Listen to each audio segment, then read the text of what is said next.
Welcome to But Why, Real Talk on Messy Minds and Messier Systems, the podcast where two psychologists overanalyze everything so you don't have to. We're here to unpack the weird, the worrying, and the wildly unjust with just enough existential dread to keep it interesting. I'm Dr. Kristin. And I'm Dr. Laura, and let's dive into the mess. So, before we intro our guest today, we just wanted to let you guys know that, because we found the world is so messy, we've decided to pilot a 3-episode series. So each episode stands alone, but together they map a system. So the what, the why, and the what now, so to speak. So today we are kicking this off with a series on the alt-right pipeline for women, or harmful pipelines more generally, showing how pleasant aesthetics become rules and then doctrine. We'll also leave you with 5 points to help you pick up on this content online. And to help us do this today, we are really excited to have Jess Britvich with us. So hi, Jess. Hi, everyone. I'm so excited to be here. So Jess, just to give an intro to you, kind of for our audience. So Jess is a former social worker turned content creator who explores the intersection of internet culture, trends, and politics through a progressive feminist lens. So Jess, I'm wondering if you want to start maybe by telling us a little bit about yourself and why you got into content creation. Absolutely. Kind of a bit of a journey, but I started creating content on TikTok in 2021, I believe, as an outlet from my role as a social worker, which I love, but as I'm sure you can imagine, quite emotionally taxing, draining, all that kind of stuff. And I just needed that kind of creative outlet. So I started creating content really in the beauty space, and it was fun. And I had a little bit of traction here and there with some videos, but it really was just like a little creative outlet. But as things started to continue through, the 2020s, and we started to approach the 2024 election, like what year are we even in these days? I just naturally, I couldn't help but start talking about what is going on in America and just the dangers of this rise in conservatism and beyond even conservatism, but just this trend towards fascism and alt-right that was really starting to become mainstream. At the same time, I also left my role in social work for a couple various reasons and ended up getting more of like a corporate type job. But that being said, all this energy that I was spent, that I love and my passion that I was channeling into my work as a social work, I was like, well, where now do I put this? Because it's not really it's kind of frowned upon to be screaming at people in the office about this in a 9-to-5 yet I still do. So yes. So just naturally during that kind of time, also with just like the rampant consumerism and like, I'm not an esthetician, I'm not a makeup artist. I just felt I didn't really have anything to add to the beauty space anymore, as much as I just enjoyed it as like, a consumer. So naturally, I just started talking about the things that I was really passionate about, which, as I mentioned, is really these political topics, and started doing it as, kind of this get ready with me content. And it was almost kind of this like light bulb moment of like, why wasn't I doing this the whole time? Like, this is what I love. This is what I've always wanted to do. Before I went back for my master's in social work, my undergrad was in journalism and political science. So, I mean, really just this overlap of really internet culture, media, and politics is something that I really love. And being able to talk about it and meet other people who are in this digital space with the same type of values, and being able to just kind of bounce off each other and connect and have opportunities like this to kind of fight back in this global rise of conservatism and fascism that we're seeing. It's been really great. So that's kind of, the short of my journey of how I'm here today. That's awesome. And it sounds like you found such a cool intersection of your knowledge base, your passion, and like finding that meaning, because it's still, just because that's a positive intersection doesn't mean it's not difficult, because you're still addressing difficult topics. And I'm sure being a woman on the internet addressing things that will make some not so nice people happy, the comments and the DMs are not always amazing. So thank you for doing all that content, because I think it does reach a subset of people that aren't really reached by certain videos on the left, because, and I can be like this myself, sometimes a little too hesitant to engage in, I don't know how to even term it, but like what would be like aspirational stuff, to use an aspirational thing as education instead of just shoving education down people's throats. Right. And that's something that I think the left struggles with a little. We want to quote, we want to give resources. We want to say, look at this article, look at these statistics. Whereas, at least online, the way that the right is indoctrinating, and this is going to be a lot of what we talk about, is through these trends that seem innocuous and don't even seem political on the surface, yet are reflections of these larger societal shifts. And so the more that I think we could talk about these issues and raise awareness to these issues and advocate for marginalized groups and communities in content that isn't inherently political, but is, because I'm a huge believer of everything is political, genuinely. But for the type of people who aren't seeking out that content, to be able to reach them through these other means, I think is important. Absolutely. I think that's really something that some people have started to pick up on, and we just have to adapt. You know what I mean? We can't be under this false assumption that if you present reality, people are going to accept it, because a lot of times reality sucks, and our brains find it a lot easier to look at content that appeals to a little bit of an easier bit of life or something interesting than they do to wrap their heads around facts and figures or engage in stuff that challenges their existing beliefs, because that's hard work, and we're not evolved to do hard work, and we don't have to. And everybody's just working to survive right now. I mean, cost of living is insane. The climate is collapsing, just natural disasters and conflict within communities and all of that kind of stuff. People scroll to escape, and yet they're being indoctrinated in the same way. So it's, how do we fight back against that without sounding like lecturing or presenting content that is not engaging and exhausting and not accessible for people. So the more that I think, we can talk about these things through content that isn't inherently so highbrow, we can reach a lot more people, I think. It's interesting hearing you guys, because obviously I do not create content. I'm like on Instagram a bit, but that's kind of like about it. But I think it's, as you guys were talking, I was thinking about how sometimes I don't see those, like you say, almost like hidden like political like messages or like undercurrents that is in content like on the surface. And I'm maybe lucky in a way that I follow a lot of people who do see those things, and I always think it's so interesting when something is pointed out. I think one I saw the other day was like around like the male loneliness epidemic and how actually that is putting a lot of pressure, onto women. And initially I was like, oh, okay. I was like, I don't 100% understand the argument as to like why this is like why women hate this, right? Or not hate it, but you know what I mean. Why? We're unhappy with it. And so I then went away and like dug into like the reasoning, and I was like, oh my God, how did I not see this and understand it? But I think that's the thing. Some of us, and perhaps me included in that, need to spend a bit more time thinking about what is the messaging underneath it, rather than that surface level stuff. And I think you guys, some of the people who really help me personally, and other people as well, to kind of think more deeply about these things. It's one of those things where once you see it, you can't unsee it, and then it just expands and expands and expands. And I think you take the extra step to go and do your research and like look into it and reflect on the situation. But like 98% of people aren't doing that. They're just internalizing stuff without recognizing it. So why don't we dig into kind of what we're going to talk about today a little bit, because I think we could just probably go on like this for an hour. Truly. Easily. And it could be equally as good. But I want to give some people some key definitions, because as Laura's saying, not everyone knows what the alt-right is. Not everyone knows, what we're talking about, even like in terms of like content. So the alt-right, I need all the definitions. All the definitions for Laura. I should have sent you some like flashcards beforehand or something.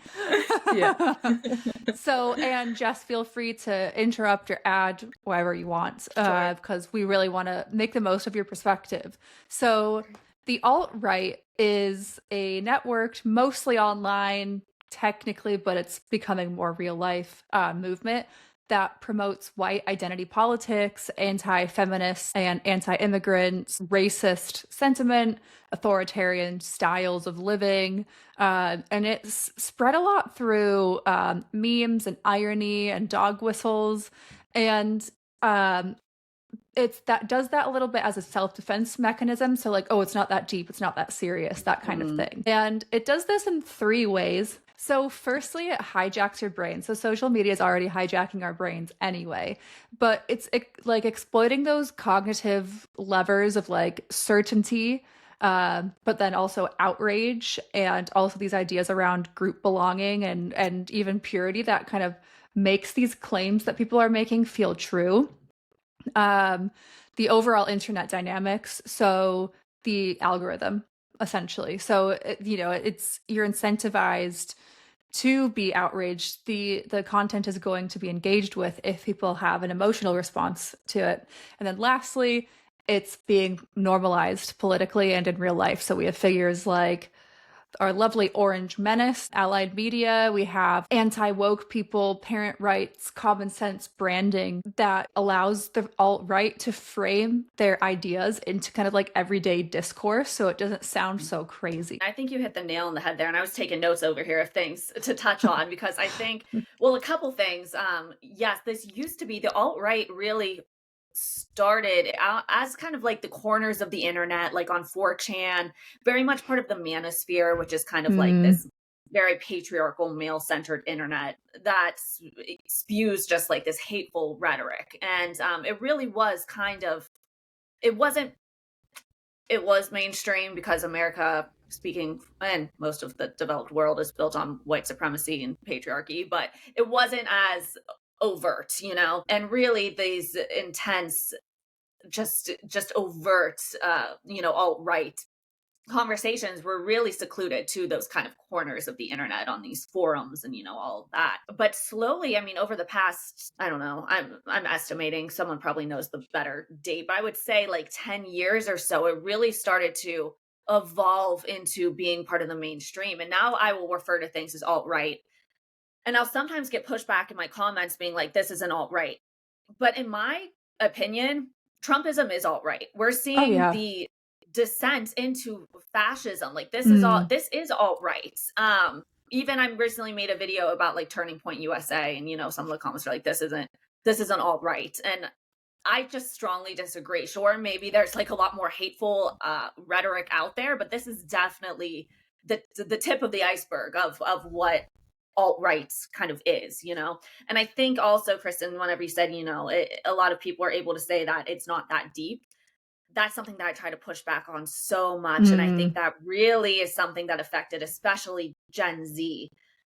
I think they have this fear of being like the cringe millennial. And so they often will be so like detached from things and be like, it's not that deep. It's not that deep. But that makes so many people susceptible to propaganda.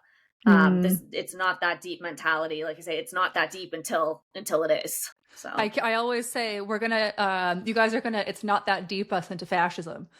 No, literally. Is that just like people saying that it's not like that serious? It's not an issue. Like, is that what they mean by that? Any type of for instance, the Sydney Sweeney campaign, all the discourse around that Sydney Sweeney ad. Okay, yes. Probably the number one thing in my comments was, it's not that deep. She's just a hot girl. It's not that deep. It's just, they're just trying to sell jeans. It's not that deep. It's a way to just shut down any type of discourse and just kind of, wash your hands of the conversation and just say, oh, it's not that deep. It's just a conversation ender. And it really prevents people from critically engaging in things. Yes, just like completely dismissive of it. And it almost then, because I think, Kristin, we get this a little bit, and I know, Kristin, in particular, you love like language, making sure language is right. And I feel like some people can be like that in terms of our language use, right? And almost be seen as like pedantic or like looking for a problem and things like that. And it's like, no, like it's there. I see it as a reflection of, firstly, like people haven't been taught to critically think on purpose, obviously with neoliberalism and stuff like that, but also I think the other what was the other thing? I had something else on my mind and it's just gone. It's gone. It's gone. Yeah. Media Anyways. literacy too. Oh, There's such a yeah. lack of media literacy that we have. Mhm. And gosh, the reason of why that is, I don't know. So I've had discussions about this with people, like just the divestment in arts and English, and instead of, shifting Mm. public education to be more STEM focused, which is great, but also being able to critically engage with media, with language, it's so important, and it's a Mm. skill that a lot of people don't have, especially in this new media landscape. Whenever we're talking about AI and we're talking about internet trends and misinformation, gosh, we're so behind whenever it Oh, comes yeah. to, oh my gosh, educating people, even understanding the impact of all of this, educating people around the harms, around how to critically engage, let alone adults, especially like children, which is really what I talk a lot about, is like this younger audience getting indoctrinated at such young ages, especially young males. And then also, obviously, I talk about the flip side of that, which is young women getting indoctrinated through this type of content. Yeah, I think and this is a whole other topic in the first place, but it's like it benefits these corporations for people not to have media literacy. So that's one thing. And number two, it's evolved so quickly that I think that the people that were, hollering, probably like mostly millennials, like we need to get on top of this. The people above us were not listening. They don't want to lead, and we know that's a reason why we have so many issues right now. And so it was never, ever, ever going to be incorporated into public school in America or anything like that, even though other countries are doing that. Like they've already been doing that for a decade. You know what I mean? And that just it's so there's so many reasons for why this media literacy, it's anything else in American culture, is individualized. So like it's your fault if you don't have media literacy, not like it's a like systemic issue. And so I think that's a big problem as well. And we can blame Ronald Reagan for that as well. Add it to the list. Oh, when in doubt, back to Reagan. Yeah. So let's start digging in. So we're going to start talking about like that soft life and heavy quote content, or stuff that's targeted more at women. And so we're not saying that all of this soft life content is bad or leads to fascism. That's definitely not it. Right. I think what you can spot is what we're going to call in this episode a pivot. So that moment of time where that kind of like vibe or aesthetic starts to kind of turn into a rule or a moral obligation, or like that piece of lifestyle content shifts from like an optional preference to like a moralized instruction. So like if you prefer to stay at home and have traditional gender roles, that's fine. But when it becomes like a moral failing if you're not doing it, that's when that's that pivot. So you kind of start to hear that change to a lot of certainty, promotion of like purity and duty, appeals to obedience and like authority, stuff like that, depending on who it's targeted to. This common sense anti-expert talk that we were kind of briefly touched on.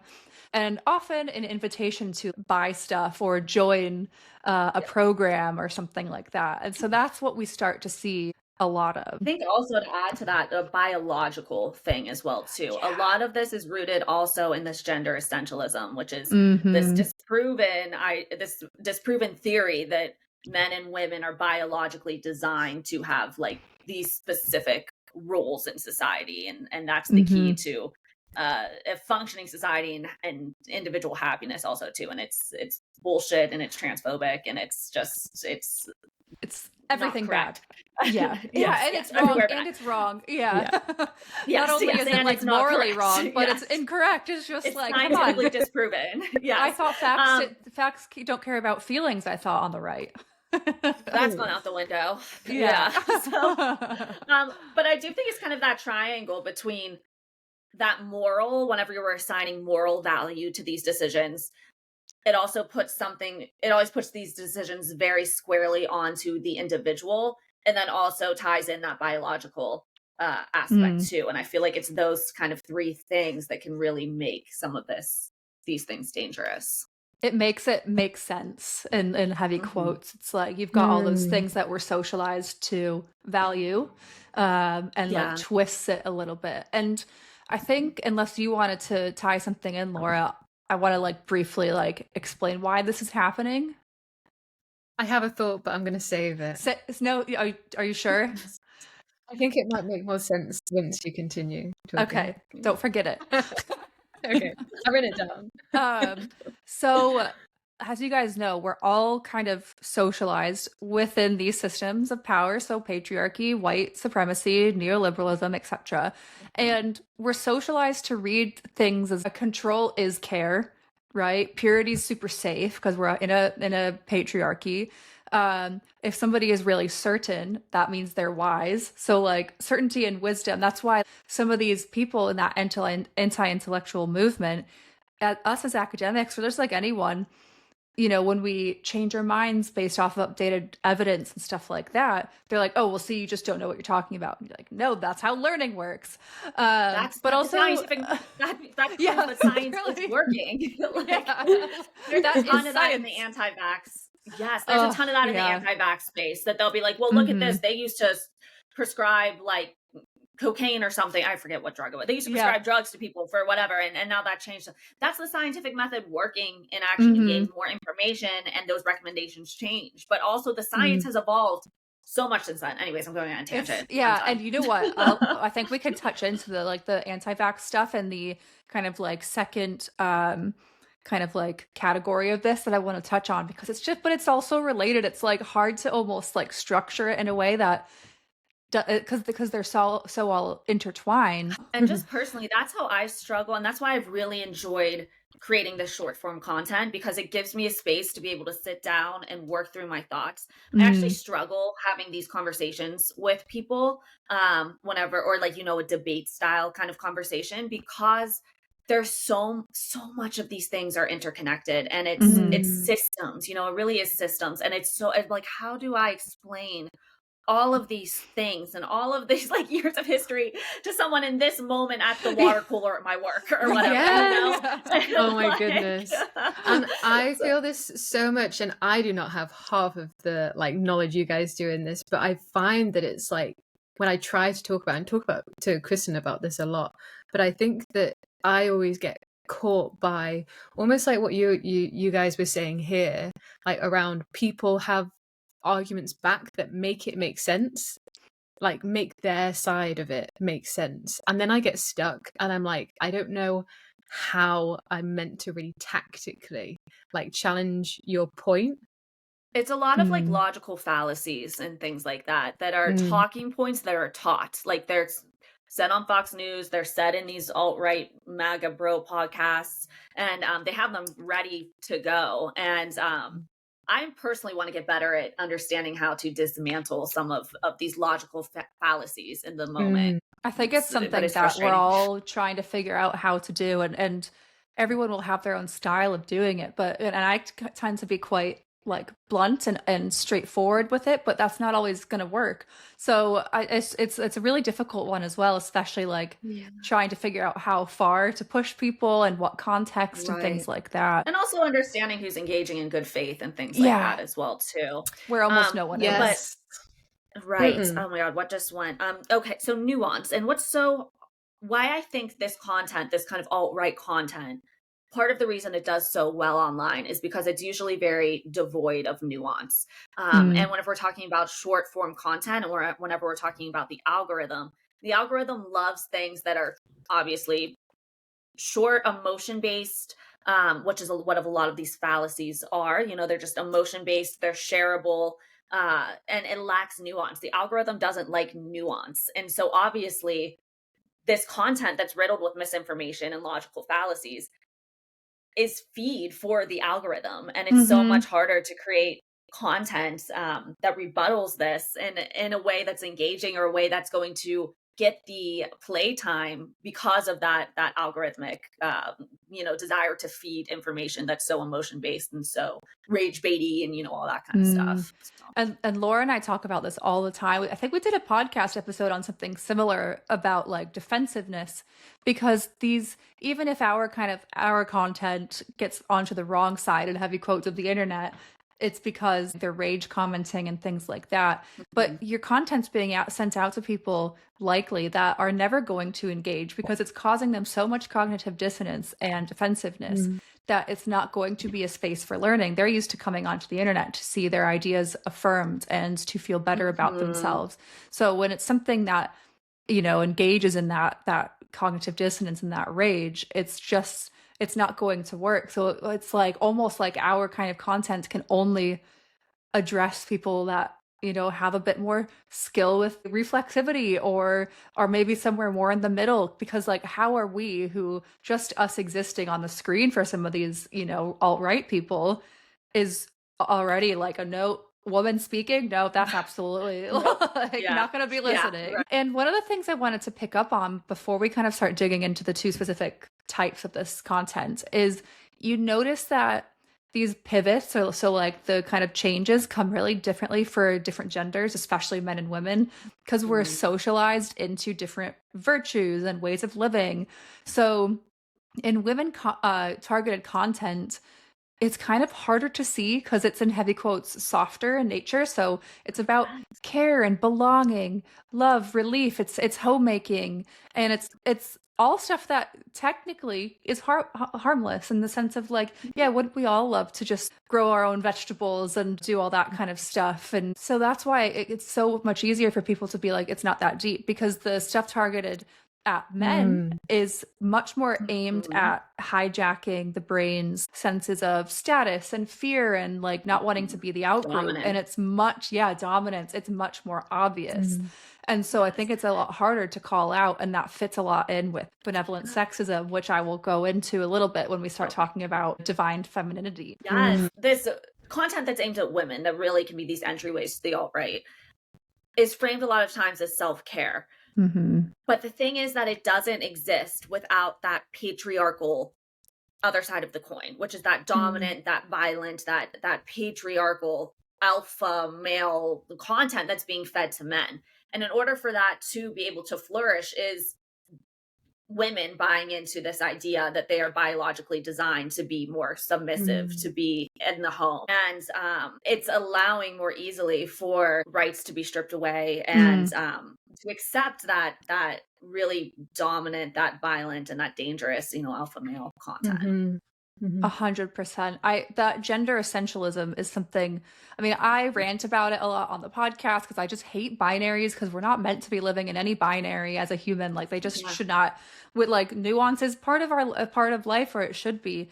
And I literally just rage wrote, I suppose, an editorial because something that I read pissed me off so much. And I talk a little bit about it and like how gender essentialism is in essence there to make us two contrasting kind of beings. So like one cannot be like the other, and once you step into that, it's a hostile environment, just like, you know, ambivalent sexism theory says. Any binary, so this is a tip for you guys, anyone who's saying that it's black and white or there's a binary or any kind of essentialism, that's a huge red flag, because that just means there's no room for nuance. And that means they're selling you something, whether that be for money or they're selling you a system to exist within. But the thing that what you were saying made me think of is this reminds me a lot of the backlash that always happens to women when they progress. And that backlash usually comes in the form of putting women back in the kitchen, in heavy quotes. So like thinking like post World War II, you know, getting women back in the homes through ideals surrounding femininity and everything like that. And often this encourages so much internalized misogyny. And these like, the annoying thing is it used to be run by the ad men and the and men basically, where now it's so fulfilled by women. Like the patriarchy has hijacked women through this, like these selective invocations of feminism and femininity that reinforce the patriarchal power, like that romanticization. Oh, I can't speak. I'm getting too ahead of myself. Like romanticizing submission to men, which is, like you said, often repackaged as self-care. And a lot of times too, you know, we can't talk about this about, you know, patriarchy and women being aids to the patriarchy without, you know, specifying that this is white women a lot of the Mm. time. 50 some, I was thinking it was even closer to 60% of white women voted for Trump. Ugh, And gross. it's this idea, especially of white women trying to align themselves with power, Mm-hmm. which is white supremacy, and therefore, and will put themselves in a cage in order to support white supremacy, which Mm-hmm. is, it's disgusting. It's racism. And, you know, you can't talk about these things without the intersection of them all. 100%. And it's just absolutely infuriating because it's white women pushing these things and As it these always ideals has and been these, as and well. yes. And it's like just this colonized, it's all colonization too, reflected Mm-hmm. in all this content too. Yeah, So it really is. It's that colonized approach, and like, and I think it's something that we'll talk about more specifically when we get into that divine femininity, because it's really like racialized femininity. You know, it has to be in Western perceived context of tidiness and like effortless beauty, and what does that, you know, look like? It looks like a Sydney Sweeney jeans ad. right. So I want to talk about divine femininity and how that's a bit of a pipeline into kind of like tradwives. And this is something that you've really talked about a lot. Laura, do you know what divine femininity is? Not really. No. So Teach me. I think what I will do is, if I can figure out how to do it, is share this really like this video that it doesn't sound super. Oh, it's playing again. Stop playing. God, I hate using TikTok on a desktop. It doesn't sound crazy. It doesn't sound unhinged. She's doing a few things that are red flags that, if you're not aware of them, you will struggle to pick up on. And I don't think I'll watch the whole thing because it's 2 minutes long. And no one needs to see this for 2 minutes. If you are a woman who has been stuck in the masculine, deep in your doing, going, constant motion, and struggling to connect to your feminine, this video is for you. Because I've recently learned to embody and understand one truth that has radically changed my relationship with my feminine energy. And once you learn to embody and understand this truth, you're going to see your entire reality transform. And these are universal principles, so I know they work. The truth that I'm sharing with you today is this. Nothing, and I mean nothing, that is meant for you can or will ever pass you by. Let me repeat myself. Nothing that is meant for you will pass you by. And truly reconnecting to your feminine energy means that you build unwavering trust with this truth and unwavering trust with the universe, that you believe so fully and completely that not a single thing that is meant for you will ever miss you. And this means you stop chasing. You stop attaching. You stop setting expectations. You stop getting so upset when things don't work out the way they were supposed to. Because being in the feminine is being in receivership. You are not chasing. You are not acting. You are not doing. You are being. And that's not to say you're going to sit around all day and wait for miracles to happen, because you do have to take aligned action. But for example, if you're chasing a guy who's not showing interest in you, you keep pushing, you keep making yourself present in his life, but he's not reciprocating it, what are you doing? You're in your masculine energy, being the one pursuing, being the one putting energy out where it's not being received. And you're actually likely blocking the right person from entering your life. Reconnecting to your feminine is looking at yourself in the mirror and saying, hey, nothing that's meant for me is going to pass me by. So basically, you stop having any dreams and any goals, and then you're not stressed anymore. Well, you're just seems to be what it's saying. floating around waiting to receive, apparently. Unless it's an aligned action. So what are we aligned with? Like, it's like. And here's what's so annoying, and like why this content resonates with so many people is because, people are exhausted. Like I get it. In the beginning, you know, she's speaking.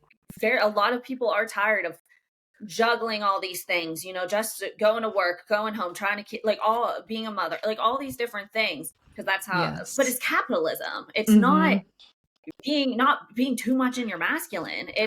These are all critiques of capitalism.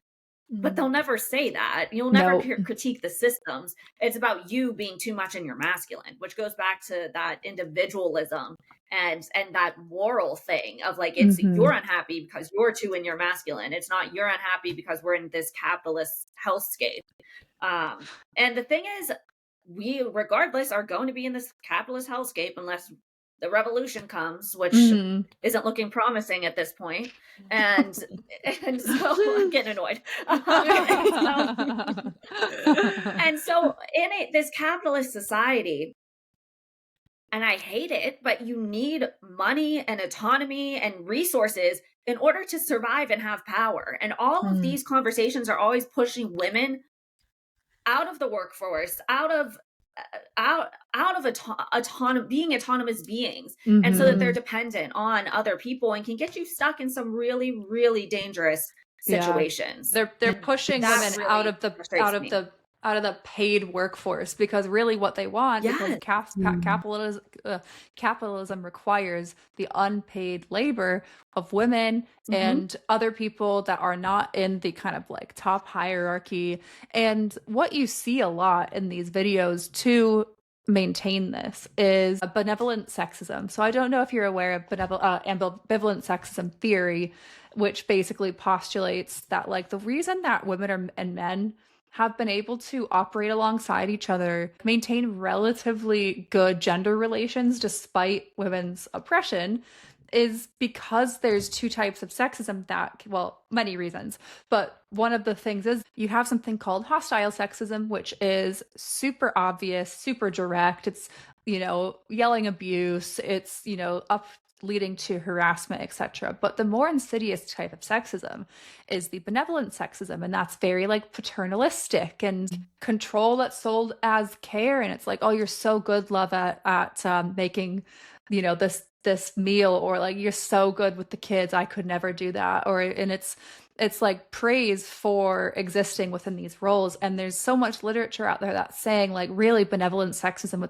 is what's holding up the whole thing, because it's encouraging women to stay safe, because then they will experience the hostile sexism by leaving that benevolent zone. They're the benevolent women, so they can stay safe and feel valued for their divine feminine. And that used to be through a lot of like religious roles and stuff like that, but now it's just tweaked the way they're doing it, and it's just I'm about to get heated now too, but yes.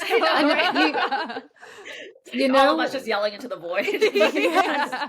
You know what, like this whole thing like reminds me of is have you guys watched Black Mirror, the TV series? I haven't watched all of it, but I've seen some of them, and I look up the Wikipedia summaries for a lot of them also. Okay, yeah. Well, it's like I feel like everything we've been talking about here, from like the pivot to like say like the ambivalent sexism theory, all feels like very Black Mirror-y, in that there's something that's like very like subtle, like that people are experiencing, or that's like on the surface, and people buy into it, and they buy that product, or they start living that way, or they start watching that thing.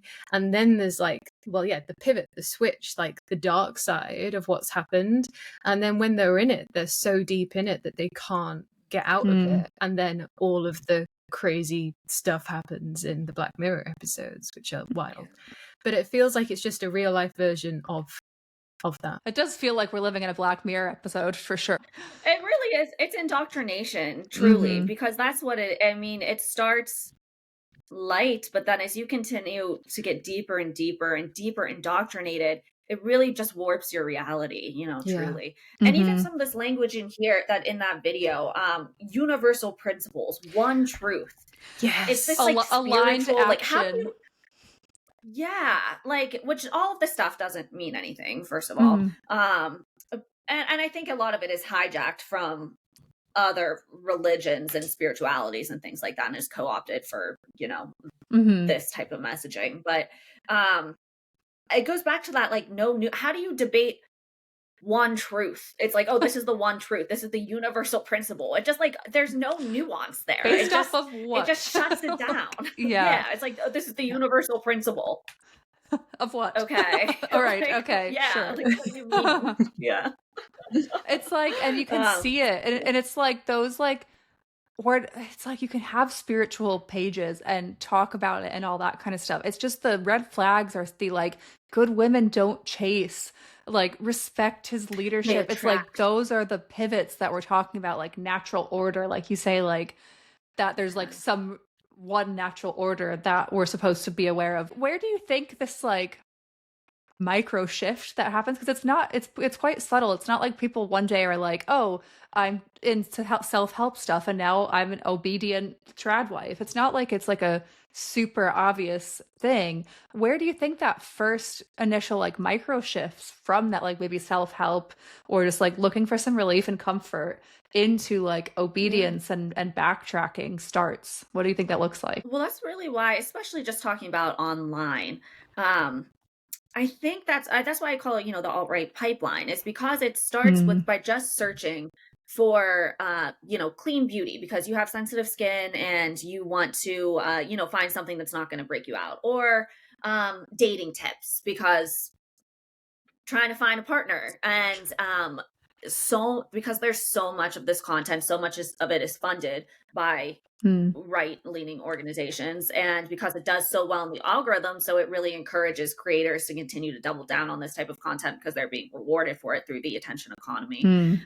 You could start with something really benign, but because of what I talked about earlier is how the algorithm just favors all of a lack of nuance. It favors, these algorithms are created by people who are in bed with Trump and other elected officials, so it also is naturally going to favor more right-leaning content, and it's just like more, it's whenever saying something like this is the one truth, universal principles, that automatically grabs people's attention. So that type of content is just going to do well in the algorithm. So you're like scrolling through your For You page, you're looking up dating tips or whatever it might be, and soon, just by a couple scrolls, and soon you're going to be fed this type of content. And it starts out like even that one video, like whatever, it's 2 minutes in someone's day. It's not going to completely change their ideology. But if you continue to engage with that type of content, and we spend so much time on our phones, and the algorithm keeps feeding you what it is you're spending the most time on,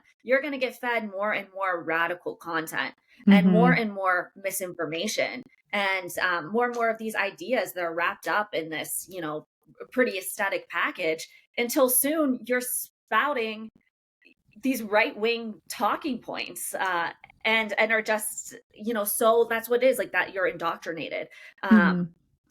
It's similar to like the way a lot of people saw happen to their parents with Fox News, just becoming total shells of the caring and empathetic people who raised them, who were just indoctrinated by late night Fox News. And it's the same for young people online. It's very similar, similar processes, I think. 100%. And it's like, obviously our brains are designed so that the more it's for learning, so that the more we hear something, of course, the more and more it kind of like solidifies itself in your memory, and you're like naturally primed to initially think that the more you hear it. And I think that is I really like your comparison to Fox News, because I think because it's almost like the Fox News thing, and the Fox News, Fox has always been propaganda, like most mainstream media is to a certain extent, but it's always been right-leaning propaganda, but it's been ramped up so much in the last, I would say, as a reaction to having a Black president. This is a reaction to that, as well as women's progress. And like we say, it's all related. But since then, it was like almost out of left field how bad it got. But it was happening slowly so that our parents' generation couldn't see it. And I think that's what's happening with the algorithm as well on social media. So Laura, do you have any thoughts about that? Laura, I know Laura lives. We don't have Fox News over here. We don't have Donald Trump. We currently have JD Vance in the Cotswolds, and everyone's protesting his stay. They kicked him out of a pub. They because the employees threatened to walk out if they hosted him, so they canceled his reservation. and he's just getting I'm all sorts of obsessed. abuse. I know. I love the UK for I'm that kind of obsessed. stuff. Amazing. Yeah. Yeah. So But what, You know what I who- love, this is a total offshoot and unrelated, but do you know who I got asked to be on their YouTube I show? didn't tell Laura this. Pierce Morgan. That's crazy. oh really? Oh, Isn't that insane? That I knew is enough. I mad. said, no, thank you. Like, Yeah. it was probably just going to try to bait me into some, like, Wow. Well, it would have conversation, been but that's my link that, to you like, guys over That's there. crazy. you know, when they have like the panel of all those people and they're just yelling at each other and yelling logical fallacies, and they've got one progressive on there who just looks really exhausted. That would have been you. That would have been your life. They've emailed me Yeah. 4 times to ask me to be on one of these culture. First, it was like a Dude. one-on-one conversation. Now they keep trying to get me on this culture panel. I just am ignoring it now, Yeah. not responding. Like, do you not understand what no means? That is another thing that the Yeah. right doesn't quite understand, is the word no. Yeah. So it feels a little like a sharp left turn, but it's not, because like we said, it's all so related. I want to talk about clean wellness and heavy quotes and how that kind of is a pipeline to institutional distrust, and specifically how white women uphold this and make this so much worse. Almost no one, for example, has been as instrumental in the like fears surrounding the vaccine and stuff like that as white moms. And I'm sure there's there's a billion things going on, but the things that pop into my head are the gender roles and where women get value a lot of the times is through motherhood. And so they want to do that protecting thing, and it just gets taken a little bit too far in heavy quotes. It's just like you said, it's a pipeline. It goes from 0 to 100 really fast. And then it's again the other stuff that's happening through neoliberalism, so like lack of community, lack of childcare, lack of everything, alongside anti-intellectualism. So we're talking about healthism. So this worth is tied to the purity, you know what I mean? So, and we're looking at the outcomes of this are so individual, there's no community involved. So if something is individualized, then institutions kind of seem like suspect. Like everyone knows there's something to blame about something going on that's at a higher level than their individual life, but they're just blaming the wrong things. And a lot of this also is linked to anti-intellectualism. So like the reason I'm not just Kristin and the reason I am Dr. Kristin online is to try and overcome some of this anti-intellectualism that it's really hard to separate sometimes that with the misogyny, because the amount of people I get, it's like, you're not you can't be a doctor, you're too dumb to be a doctor, like, oh, you call yourself a psychologist, I'm going to report you to whatever board. The amount of like threats like that. And so like the credential shaming, and then people claiming that they've done their research, and you're just just sitting here, I'm like, I'm like, I'm a researcher and I know what that looks like, and I don't think you did that. You have You did not. Going onto Facebook and clicking your aunt's Facebook status is like not research. It's just I don't know. So I love go for the video that I love the video you did on this, Jess. Was it like a week or so ago? And I think you were linking it to like therapists versus like, ADHD coaches and things like that, dietitians and so on. And I think it was such an interesting perspective, because we as sports psychologists, we often have this challenge where we're not necessarily fighting against, but we are I guess competing with like mental coaches and so-called like this cowboys, this unregulated coaching space. Exactly. And it's really hard, and I think it's sometimes it's like I just need to put that conversation down, because it feels like we can like never win against it. But then at the same time, it's like, even if like some of these people aren't out there to like do harm, they have not been trained, they do not have the same like ethical boundaries that we might be bound by with like certain like regulatory bodies that we have to like abide by. And it's tough. I think it's hard, I think, to sometimes articulate like that I don't know, that situation without sounding like we're just trying to put people down or put ourselves on a or pedestal, you're elitist you know? or whatever. Mhm. But Yeah. credentials mean something, and there's a reason. And yes, we can just critique the accessibility of, the education system and Oh, yeah. all of Yes. that Yeah. kind of stuff, and licensing and all of that, which Mhm. 100%. But at the same time, it's there for a reason. And yes, the system can be, is worthy of critique, but it doesn't take away from the fact that these are complex subjects that require years and years of study to truly fully understand. And a lot of harm can be done by just willy-nilly anybody trying to, interact with these very serious diagnoses and things like that. A It's very lot of frustrating. harm. A lot of harm. And like you said, obviously things like academia are still ingrained in things like white supremacy, coloniality, I can never say that, coloniality and patriarchy and all that kind of stuff. But like you said, they're still valid we're trying to make it a lot better than it has been. And so this like ingrained fear of, like, it's like a weird, like, they love authority, but that they do not like authority if it's coming from people with letters behind their names or from institutions and stuff like that. And it's so weird. Yeah, authority through force and physicality, but not, mental and educational. No nuance. Just no nuance. No nuance. Yeah. If they can stick it in an easy to fill hierarchy that aligns with their worldview, it makes a lot more sense.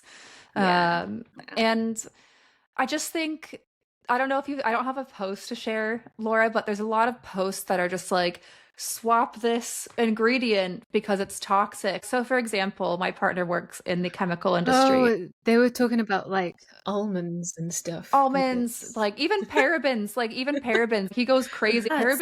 Parabens are all right. They actually keep stuff a lot safer. Conservatives, you're like anything. Yeah. I know. A little, experiment that I encourage everybody to do is just go on Instagram, type into your explore page, clean eating or clean beauty, and see how many posts it takes for you to click on to get led to some type of misinformation. It happens almost immediately. It's rampant, and it takes, I did it once and I should make another video doing it again. I think it took me like 3 swipes to get to anti-vax rhetoric.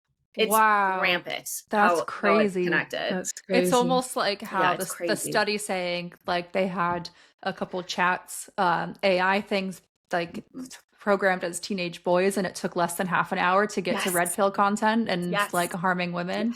It's just so fast. And it's like, we're saying that it is subtle. So it is subtle from how it works in your psychology and how it works in the social systems that have been built around you. So it's subtle from that perspective, but that doesn't mean it's not fast. That doesn't mean it's not efficient. I think it's subtle for women to an extent, but I think it's a lot less subtle for men. I think it's pretty, especially with the Andrew Tate and, like that type of alpha male rhetoric.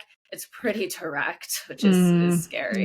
And so is any like backlash what against pisses it. Me... Sorry, Laura, go. Sorry. I was saying what pisses me off, I think, about a lot of this is that those like initial searches that people are making are almost like, because they generally want to like be better people. Like they want to be like eating healthy. They want to be like, maybe they want to be in a relationship or whatever it might be. And it just feels so unfair that then they're basically being manipulated. Especially the anti-vax stuff that really, and you mentioned this, Kristin, really attacks mothers who are in one of their most vulnerable states, being postpartum or, being pregnant, in very vulnerable states, wanting to make the best and the healthiest decisions. I really do believe that, obviously, that the reason a lot of these people are making these decisions is because they want to be making decisions that are the best for their family. And that's what makes me so angry about all these grifters and this misinformation out there, because it preys on people whenever they're in their most vulnerable state. And there's so much anti-vax misinformation out there that permeates the clean beauty space, the clean eating space, the health and wellness space. It's almost synonymous with it. It's almost synonymous with the wellness space. And it really blows my mind how wellness, like wellness influencers, something that's supposed to make you well, increase health outcomes, literally the majority of the content is so dangerous and is filled with misinformation, is filled with information that's going to make you more sick. And it's just infuriating, and it's unregulated. They're using terms that are unregulated. Even the clean beauty space, it's all marketing jargon. Things like clean, things like non-toxic. These are all unregulated terms that people can slap on a package with absolutely they mean something different to each company, but they're emotion-based buzzwords. And so people, especially, for going with like the mother's example, of course you're going to want non-toxic, whatever. If somebody's getting online saying all of your household products are filled with chemicals that are linked to cancer and blah, blah, blah, blah, blah, it seems, well, what's the harm to switching to, a non-toxic product? Well, it almost seems like a moral imperative at that point. You know what I mean? Yes, right. Exactly. Yeah. Which goes back to that moral and that individualism too. Well, I need to make these choices. You got the job. You're using the products that are, toxic or whatever, instead of looking at the effects of like climate change and fracking in our communities and all that kind of stuff that actually is contributing to cancer. It's no, you have to buy this, this, and this in order to, which has no scientific backing, by the way. This is not true. The majority of these things are not toxic, but everything's toxic in doses. It's just this overall just huge misrepresentation of science and misinformation, and it can lead to really, really dangerous thinkings. And I know when we started, talking about how can this lead to institutional distrust. Well, a very easy example, you start looking for non-toxic face cream. So you start kind of, looking towards all of that kind of stuff. Next thing you know, you get fed information that sunscreen causes cancer, which is just flat out misinformation. Sunscreen there is absolutely no scientific evidence that sunscreen causes cancer. It's the sun that causes cancer. But then you start, going down that pipeline, then you start seeing, okay, well, what else in my household causes cancer? And you start getting fed even more and more misinformation. And all of that, soon you're led to like these naturopaths or these like holistic coaches or whatever who have no credentials, who are spewing misinformation online about how the CDC is corrupt and Fauci is putting microchips in your blood or, whatever it is. And it starts with something so simple like Laura, you look surprised about that. Have you not heard that, Laura? That was a real thing during for the COVID vaccine. Oh God, yes. So I didn't want to miss the moment of Laura noticing that that's a real thing. Sorry. No, this is a huge real thing. Yes. That the vaccine is implanting microchips into you that gets activated whenever the cells have 5G. That gets activated with like 5G. I forgot about the 5G Watching way too many sci-fi films, these people. And you think this is fringe, and it's not fringe anymore. It's not fringe anymore.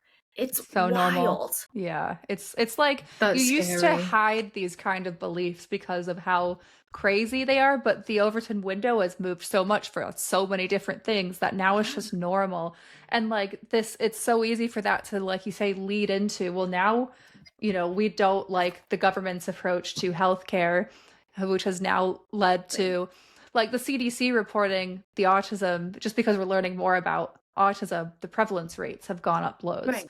And people not understanding how, like we were talking about, that's how science works. And then now there is going to be a national registry of autistic people and neurodivergent people. But then like for some reason, people didn't trust the institution. But the reason we have these hacks in is because this movement mostly online has led to so much institutional distrust that they think now it's good to put in people who have no credentials and just like wild approaches to science and heavy quotes. They have brain worms eating their brains. RFK Jr. Laura, literally our head of the health, our head of health has a brain worm who was eating his brain for a little while. Yeah, and he sounds like he's been chain smoking for 50 billion years. Okay. Wow. You're like, I don't even know what Good to luck. say to that. The worst. There's I'm not nothing even to sure say. what this Unbelievable. means. But good luck with, oh my goodness. Yeah. And Yeah. he just Wow. defunded billions of dollars from vaccine research. It's Mhm. just Oh, it's so absolutely sad. It's yes, awful, isn't it's it? so sad. It's everyone's like No, I'm this. sad. Don't even get me started around the stigma around know. autistic people and like everyone just hating Yes. us, and like just that stigma alone has caused that anti-intellectualism and the pipelines that have been happening for the last like 10 odd years, probably a little bit more, has now led to cancer vaccines being like completely defunded. And it's just the pipeline isn't just like that individual pipeline. It happens, if it's happening to enough people, on a huge scale, because like because we operate in these capitalist, patriarchal, white supremacist, like neoliberal hellholes, it scales to be huge impacts. And I think next episodes we'll go into more of like the mechanisms behind it. But the I love this. This is great. I can go on for yeah. it's so easy to just get like, we could have probably ranted about this for 5 hours. You know what I mean? No, truly. So it's like not just your crazy uncle who is, you know, like, what is it on Facebook, like sharing like weird, you know, No, false literally. information. Is completely changed now. It's generation, it's, you know, exceeding generations. It's adapting based off of the generation, and it's really scary. And it's So- impacting policy, which Yes. is really the huge thing. Whatever things you want to make individually, I mean, I'm going to push back on that, you know, whatever. But at the end of the day, it's impacting policy at the policy level, and that's when we're seeing huge just defects in public health. Like, it's really scary how this has gone from those depths of the internet, or that once a year having to deal with my Uncle Bill talking at Thanksgiving, to now being in the White House and affecting policy. It's just it's a nightmare. And like I probably say this to you all the time, Kristin, I just don't get how is it benefiting them? Like, is it literally like they're kind of defunding, you know, certain vaccines and so on? Is it a control thing? Or like, or do they generally think that this is like the right thing to do? No, It just no. seems like, think about what neoliberalism, why? the function of neoliberalism, which is to maintain capitalism. It's all tied into that, and maintain power. It's to maintain power structures. You know, I think they're worried about birth rates. So a lot of what they're doing is to get women back in the homes. There's a lot of eugenic talk going around. So like there's not going to be funding for certain conditions. So because they don't want those people around, you know what I mean? So it does serve this like broader like search or maintenance of the power structures. And there's probably way more to it. I mean, a lot, if you look beyond that to stuff like, I think I've mentioned to you, Laura, like Palantir and the surveillance, it's all about power. And you can easily link in the autism stuff to Palantir, because that's who they want to track everyone. So like this misinformation is making us more trackable as well, because the misinformation, like these pipelines, if you look at it like 20 steps ahead, one time one mom's worried about her, you know, kid having like, you know, having a hard time with being autistic, and then now 25 steps later we've got Palantir tracking its citizens' health data. You know what I mean? No, I think you said that so well. And it really is. It's about power and just the rise of fascism. It's consolidating power. And it's ridding checks and balances. And it really is all about that authoritarianism of just consolidating power to just the few of the most wealthy. And it ties to, you know, a lot with like techno-fascism and things like that too, that we're seeing. And especially whenever it comes to, you know, the tracking and all of that of all of our data and our digital footprint, and then even making these registries and all of that kind of stuff. It's all about consolidating power and creating these racial and economic hierarchies for just greater control for the very few. And it's really scary. It is. It's so scary, because I think I think for me, again, like I probably see like the surface, say, decision or like policies are changing, and I think, why are they doing that? It's so stupid. But then, yeah, those extra steps that, like, yeah, the power that they're then getting from doing that, Yeah, it's yeah, that is scary. It is scary. And so I think what we want listeners to come away from this series is like a little bit more informed about how smaller decisions can have bigger consequences than you realize. And a lot of people apply that understanding to their life, but they don't think about it when they're scrolling on social media. So I think like if you what I'm going to do is give you like 5 markers for a video, and you chime in as well, Jess, if you have anything else to add, because I feel like you're even more of an expert on this because you're so ingrained with it all the time. But there's like 5 I'm things just that online too much. I know being chronically online sucks. Right. But we have to do it. We're doing it. So we do, because otherwise the right just occupies that space. You know what I mean? Something is going to fill that void if we're not there. So we just have to like compromise our mental health a little bit, try and help out.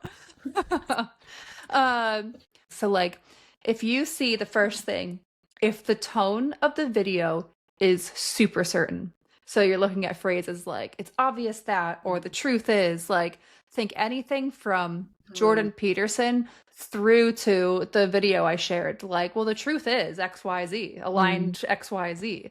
So that's a huge thing, is the tone is like, this is what it is. You know, it's essentialism. It's like, it's either this or it's not right. And then the second one, which we've touched on a lot in this, because I think it's a huge one, is things are moralized. So morality becomes not as subjective. It becomes like purity and duty. So like good moms always do this. Real men lead. Good women don't chase men, stuff like that. So like moralizing things. And once you pick up on that, you see it everywhere. And then there's the authority side of it. Don't argue with what's naturally there. It's asking you to submit to what's natural. So don't argue with nature. Do you know what I mean? Just like it's natural for women to submit XYZ. Number 4 is knowledge becomes common sense, in heavy quotes. So things like not trusting experts. Do your own research. They just don't want you to know this. You know, they're gatekeeping that information. And lastly, from my perspective, the kind of 5 big things are like that sense of belonging they try to lure you into through monetization. And that becomes some kind of weird proof of righteousness, and like you're in this community of serious people. So like join the community of the only women who get it, that kind of stuff. So those are the 5 things. So like tone, morality, authority, anti-intellectualism, and the belonging and monetization. So those are my 5 things to look out for. I love that. That was fantastic. I think that hits. I think that really hits on a lot of these things. Even in that one video that we showed about, you know, the stepping out of your masculine. I mean, all of those pretty much are hit there. You know, those universal principles, that one truth. Back to that biological idea that women are the reason that you're so burnt out is because women are supposed to be, you know, like this. I think that it's funny. A good thought exercise would be to go through and see some of these and how many points check that on that checklist. So I think that was really well done, Kristin. When I watched found that video, it was after I already kind of developed that, and I was like, oh my god, I should be like putting like an X how many times I hear one of these like phrases that fit under with it. Like it was way too many for 2 minutes, but it didn't feel that in your face. Do you know what I mean? It's just crazy. Yeah. We need to make like a bingo card for people. Yeah. Yes. The monetization one too. We didn't touch on that too much, but there's a lot there. And especially in the wellness space, there's so many people, grifters, who are selling these alternatives to modern medicine. Even for things like cancer diagnoses. There's this huge push online to sell like coffee enemas as an alternative to chemotherapy. it's just absolutely absurd. Anyone trying to, and that's the whole other thing, because a lot of this wellness content, or like this criticism of big pharma, is because, oh well, big pharma is a billion-dollar industry. Well, the wellness industry is a trillion-dollar industry, and it's unregulated. And so there's so many grifters. So keep an eye out for the grifters too. Totally. There's a lot of them in this space. Because all of this, like, it's making me think about Laura's point. Like, what is the point from like an institutional point of view? And a lot of the point is, when we're consolidating this power, it doesn't seem super linear, but all these people are making money for these tech bros through spreading this information. So it's not just about the government. The government right now is there to support these oligarchs, to support these tech bros. That's literally how they're changing our policy, is for them, not us. And so that's another way it's serving, Laura, is through like maintaining and growing the influence of the stuff online, because it's just making them more and more and more money. So I guess I could go on a huge rant about that. I feel like that's a great, point to end on, is those 5 things. Just, I think the more that we can critically engage with this type of content and push back when we see it, and also talk to our families and friends about it to avoid them from getting further and further indoctrinated. I think that's a great start, just to make us feel like we have a little more power. 100%. I'm really interested to see if I pick up on any of this stuff, because I must say I don't feel like I've seen any of this stuff online, but maybe it's just because I wasn't looking for it.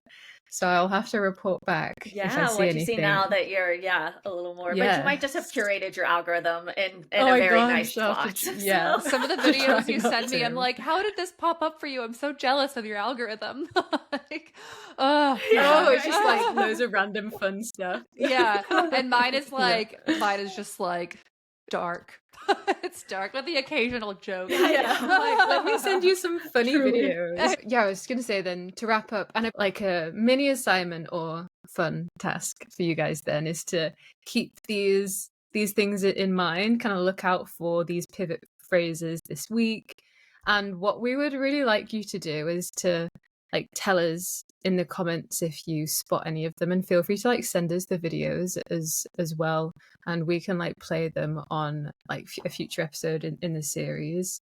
I'll keep a lookout as well. We shall all keep a lookout, and we'll see what we find for next time. So I think now is a good time to close. I just want to highlight your socials, Jess. So you've got your Instagram and your TikTok, which are both your name, so Jess Britvich, but we will put that in the show notes as well so everyone can get to it. Thank you so much for coming on to talk to us. That was so fun. That was awesome. I feel like I've learned a lot, and also feel like my rage has been justified by you as well. Yes, 100%. No, thank you guys. This was wonderful. This was such a fulfilling conversation, and so necessary. Thank you so much for having me. It means the world. Thank you so much. This was so much fun. I mean, we will literally have you on anytime. When I was reading through... I would love to. I'd love to come back.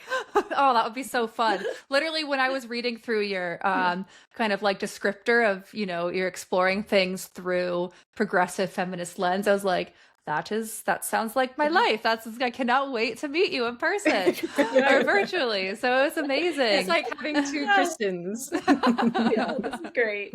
That's dangerous. There's a lot of rage in a single Kristin. So. I know, seriously. I guess that's what happens from being like a progressive woman in America right now, is just rage, a lot of it. But anyway, rage. Yes. that's a whole other can of worms. So before I go off on a tangent about my rage, I want to say thank you guys so much for listening. As always, we probably left you with more questions than answers. That's kind of the point, and hopefully we can answer some of them in our next episode. But we really love digging into the messy undercurrents of that alt-right aesthetic pipeline with Jess. Do you guys have any thoughts, any questions, any rage that you have? We want to hear it. So drop a comment, message us, or shout into the void if you really need to. Get in touch if you'd like us to address any specific topic, because we're always up for a new rabbit hole. So if you liked the episode, don't forget to like, rate, scream about it from the rooftop, whatever your platform allows, and tell your friends. And you can find all our links on our Instagram page. Head to the bio for everything. And remember, the first step to understanding is asking, but why? I like- Yeah.